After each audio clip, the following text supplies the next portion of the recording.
Bismillah. Assalamualaikum warahmatullahi wabarakatuh. اللهم صل على سيدنا محمد الفاتح لما أغلق خاتم ما سبق ناصر الحق بالحق الهادي إلى صراطك المستقيم وعلى آله حق قدره العظيم سبحان ربك رب العزة عما يصفون سلام على المرسلين والحمد لله رب العالمين. الحمد لله رب العالمين والصلاة والسلام على سيدنا محمد رسول الله وعلى آله وأصحابه ومن والاه. Jadi alhamdulillah malam ni saya nak cerita sikit tentang satu bahan pemanis dipanggil high fructose corn syrup. Ini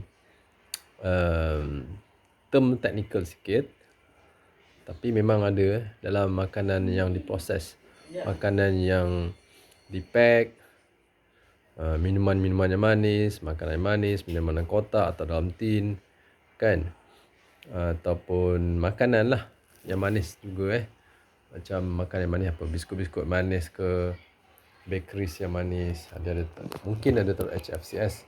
Jadi sila baca label lah. HFCS adalah short form untuk high fructose corn syrup. Apa itu high fructose corn syrup? Ini adalah satu bahan pemanis. Pemanis bukan pemanis tiruan, pemanis yang dibuat daripada tepung jagung atau kanji jagung. Kanji jagung, corn syrup, sirap jagung. Daripada kanji jagung, polimer glukos tu daripada kanji jagung, dia proses di dalam kilang untuk menghasilkan gula fruktos. Jadi glukos dalam corn syrup ditukar kepada fruktos. So ada beberapa proses, ada beberapa step kan nak menukarkan daripada kanji jagung dalam bentuk polisakarida, kan, urutan polimer rantai glukos, kan, lepas tu ditukar kepada sirap glukos dan tukar kepada molekul fruktos, high fructose corn syrup, kan. So kandungan fruktos mungkin melebihi 50-60% lah, kan, dalam sirap corn syrup tersebut lah. So ini yang dimaksudkan. Jadi proses untuk menjadikan sirap jagung kepada high fructose corn syrup ini memerlukan beberapa step. Mungkin bahan kimia, mungkin bahan reagent dan juga enzim yang terlibat. Dan raw material adalah kanji jagung. Dan jagung yang digunakanlah jagung komersial. Kalau jagung komersial ni memang tinggi kandungan residu racun pertanian, khususnya herbicide, Roundup, glyphosate bahan aktif dia, dan juga pesticide, insecticide, kan, dan juga GMO. Memang dia ada GMO sebab untuk memastikan pokok jagung tak mati bila dia disembur dengan racun Roundup, herbicide, glyphosate tadi, dia tak mati. Spray atas pokok jagung dia tak mati, jadi residu glyphosate akan build up dalam tisu jagung, dalam daun, batang dan juga biji jagung bila dia berbuah, kan. Dan juga ada satu lagi GMO, satu tadi genetik, khusus untuk menahan rintang, resisten dengan glyphosate supaya pokok tak mati walaupun dia kena racun Roundup, kan. Kedua, GMO dia bersifat pesticide, insecticide. Maksudnya kalau serangga atau haiwan makhluk perosak makan pokok jagung ni atau biji jagung, maka dia akan mati sebab dia ada jin yang menghasilkan satu protein yang boleh menyebabkan haiwan atau serangga tersebut mati. Dipanggil Bt toxin. Protein tu bersifat pesticide, Masya Allah, insecticide. Jadi dua jenis ubahsuaian genetik pada pokok jagung, benih jagung ni menyebabkan jagung ni tak tak sihat untuk dimakan lah oleh manusia. Dah haiwan perosak, serangga perosak pun mati, manusia pun sekurang-kurangnya mesti ada kesan sampingan dia, Masya Allah. Kan? So, ada dua perkara. Ada protein yang bersifat pesticide dan juga jin yang bersifat resistan dengan glyphosate. Jadi dia tinggi residu glyphosate. Jadi menyebabkan keradangan. Bila kita makan jagung jenis macam ni, dia menyebabkan keradangan, kerosakan usus perut, dan juga kerosakan sistemik tisu-tisu sel organ seluruh badan. Dalam badan kita, bila jagung kita yang makan ni menyerap dalam darah, kan, dan pergi ke sel-sel seluruh tubuh kita, kan. Benda yang racun memang tak bagus. Benda yang dibuat daripada bahan kimia dan racun memang tak bagus, kan. Jadi kita kena elak HFCS. Dia boleh mengubah metabolic cell, mengubah ekspresi jin sel kita untuk menghasilkan protein yang diperlukan oleh tubuh, kan. Jadi makanan-makanan ubah suaian genetik ni, GMO ni memang tak sesuai, memang tak bagus, tak sihat, kan. Jadi inilah menyebabkan punca-punca penyakit-penyakit juga. Salah satu juga yang utamalah HFCS, kan. Dalam minuman-minuman tenaga lah, minuman selain dia guna pemanis tiruan macam sucralose, sucralose, apalah, boleh lupa lah, aspartam, dan macam-macam lagi lah, pemanis tiruan.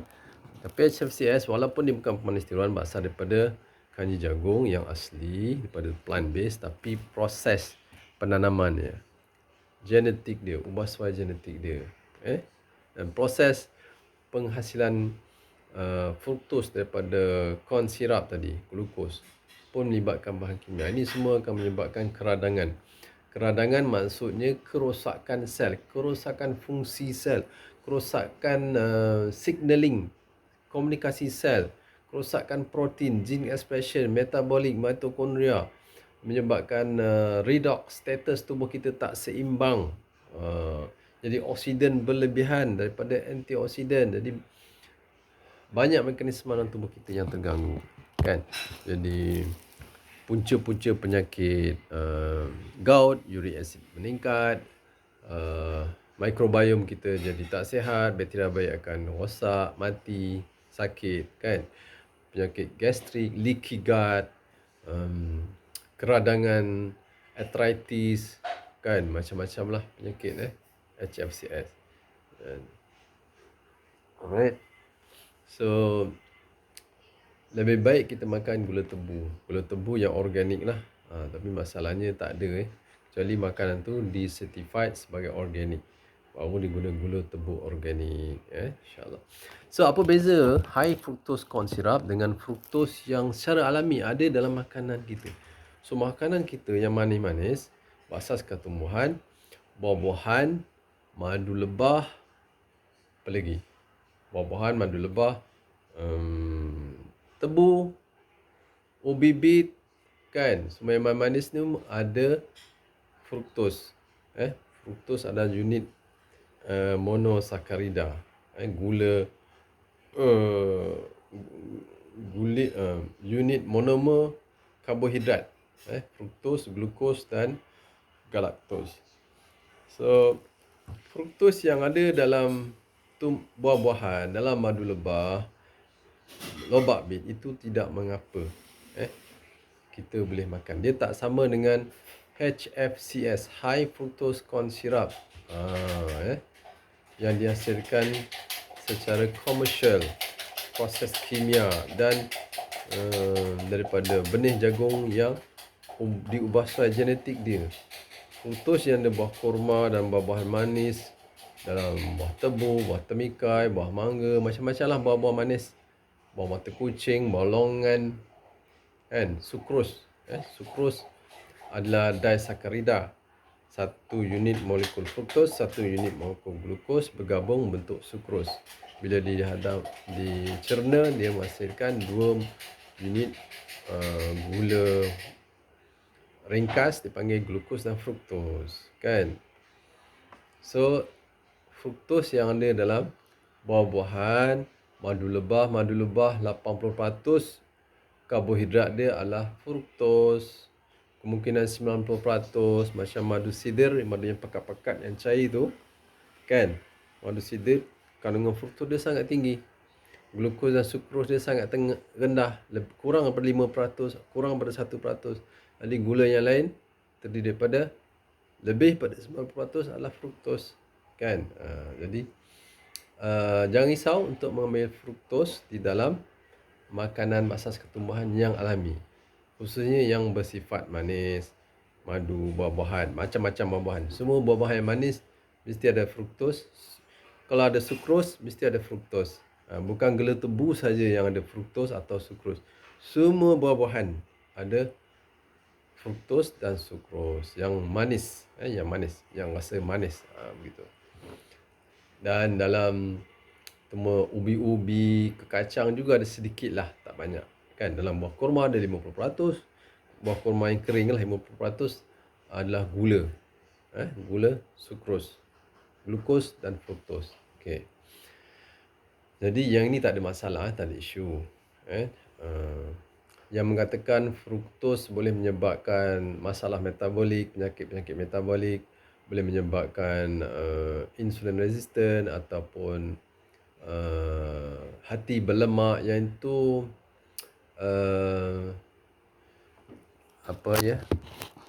tidak, kalau kita ambil secara sederhana, tapi kita makan buah memang tak banyak, betul tak? Kita makan setakat kalau kita amal makan nasihat, memang kita ambil ikut keperluan tubuh kita, kan? Takkan nak makan banyak-banyak, kan? Buah anggur disebut, buah anggur al-a'nab, anggur hitam yang manis, buah kurma yang manis disebut dalam Quran, kan? Madu, penawar pelbagai penyakit, masya-Allah. Jadi itu semua boleh kita makan. Fruktos yang menyihatkan, kan? Dia makan sikit. Kita makan madu banyak mana? Satu sudu sehari. Kalau makan lebih-lebih panas badan, kan? Tak tahan. Buah-buahan pun, kurma nak makan banyak mana? Saya kalau makan pun 1 biji, 3 biji. Paling banyak 3 biji lah. Kadang-kadang kalau lapar 5 biji, kan? Tak boleh nak makan segenggam 10 biji, tak boleh makan, kan? Nanti kalau buah pisang tu lebih sikit, buah nangka saya makan banyak. Tapi insyaAllah tak ada masalah, badan kita boleh metabolize fruktos. Yang masalah ialah HFCS dalam makanan diproses. Yang tu HFCS, high fructose corn syrup. Ini yang menyebabkan penyakit-penyakit metabolik, fatty liver, hati berlemak, menyebabkan masalah metabolik, penyakit kecil manis dan macam-macam penyakit metabolik lah, kan? Bila fatty liver, jadi meningkatkan lemak dalam darah kita, jadi boleh menyebabkan penyakit-penyakit metabolik, kecil manis, kolesterol, darah tinggi semua, kan?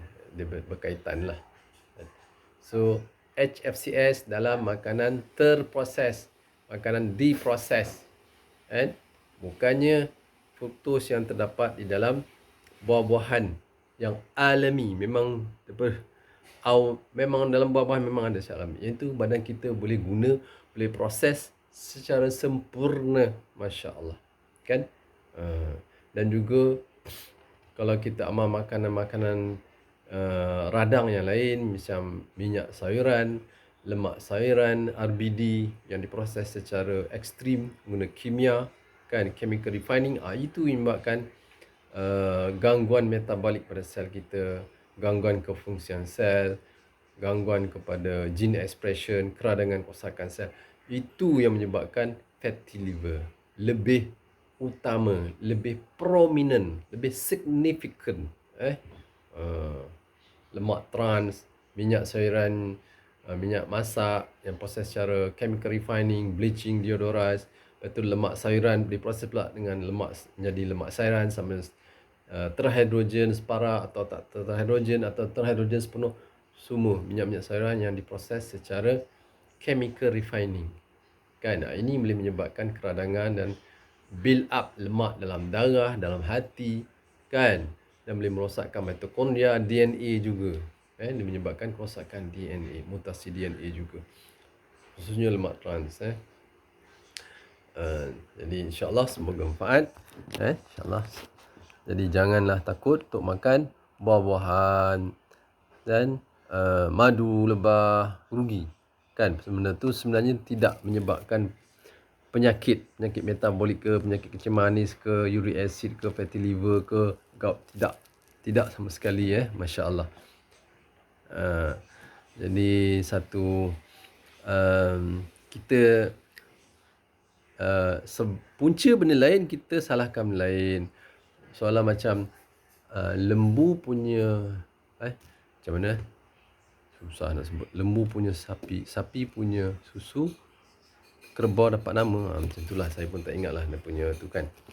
Jadi kita salahkan benda yang tak sepatutnya. Jadi kita address dulu the root cause. Root cause ni bahan aditif kimia. Ni yang kita nak kena address kan dalam pemakanan diet kita. Kena kurangkan, minimal elak bahan aditif kimia, pewarna, perasa, pemanis tiruan, emulsifier, ni nak kena elak. Lepas tu minyak dan lemak sayuran diproses secara tara, ekstrim, chemical refining. Lepas tu dihidrogenkan separa, trans fat pula tinggi. Kan? Itu bertambah-tambah lagi. Kemudian yang ketiga, adanya residu racun pertanian yang tinggi. Kan? Herbicide, pesticide, insecticide. Kan? Fungicide. Lepas tu GMO pula. Ini yang kita kena address, yang kita lebih concern dengan benda-benda yang remeh-remeh, yang alami memang dah Allah SWT dah jadikan memang untuk makanan kita. Kan? Jadi kita makanlah apa yang diperintahkan untuk makan, yang orang dulu-dulu makan, tak ada masalah apa. Kan? Cuma sekarang je orang ni disebabkan dia makan benda yang tak elok yang lain tu, kan, bahan kimia aditif, residu racun pertanian, lepas tu minyak sayuran, RBD.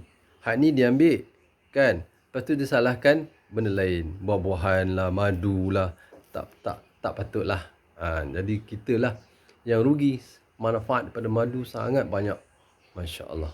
Sangat banyak. Manfaat pada buah kurma, buah-buahan yang manis semua dapat memberi manfaat kepada kita, insya-Allah.